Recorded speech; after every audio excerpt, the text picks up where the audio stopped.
In the pages of the Bible, stories of love, betrayal, and redemption are woven into the lives of its characters. But some stories are more complex than they appear. Today, we dive into the untold truth of Bathsheba, a woman whose name is often tied to scandal, but whose journey is one of pain, hope, and redemption. This is the story of Bathsheba's love, her betrayal, and the transformation of her life through grace and redemption. It began one fateful evening when King David, the mighty ruler of Israel, found himself alone on the rooftop of his palace.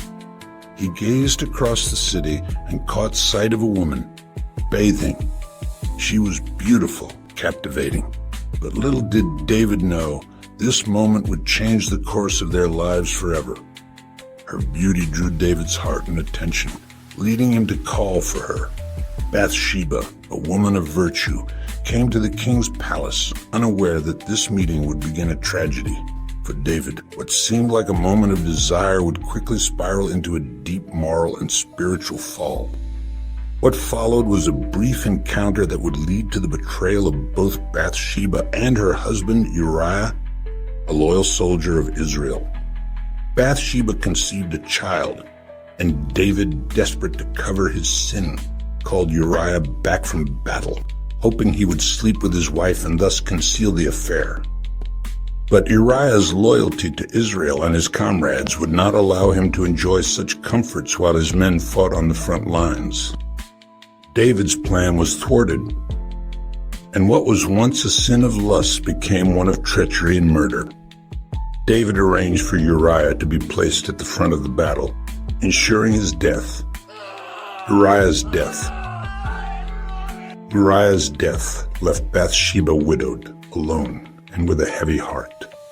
But the consequences of David's actions would soon bear fruit. God, in his justice and mercy, sent the prophet Nathan to confront David about his sin. Nathan told David a parable, one that revealed David's guilt. Nathan's words cut through David's heart, and he realized the weight of his wrongs. The prophet declared, "You are the man." David repented before God, seeking forgiveness. And though David was forgiven, the consequences of his sin could not be undone. The child born of his union with Bathsheba would die as a sign of the brokenness David had caused. Yet even in the depths of sorrow, there is grace. David and Bathsheba's story was not over. After the child's death, Bathsheba bore another son, Solomon, the one whom God loved. Through Solomon, God's covenant with David would continue. Bathsheba's story was not one of destruction, but of restoration. Her love for David and her willingness to trust in God's plan brought forth a legacy. In the midst of her pain, Bathsheba found redemption. Bathsheba's story is a reminder that even in our darkest moments, God can bring redemption. The mistakes we make, the betrayals we endure, and the sins we commit are not the final chapters of our lives. Bathsheba's journey shows us that no matter how deep the wounds, God's love can heal and restore. And in the end, we too can experience the beauty of grace and redemption.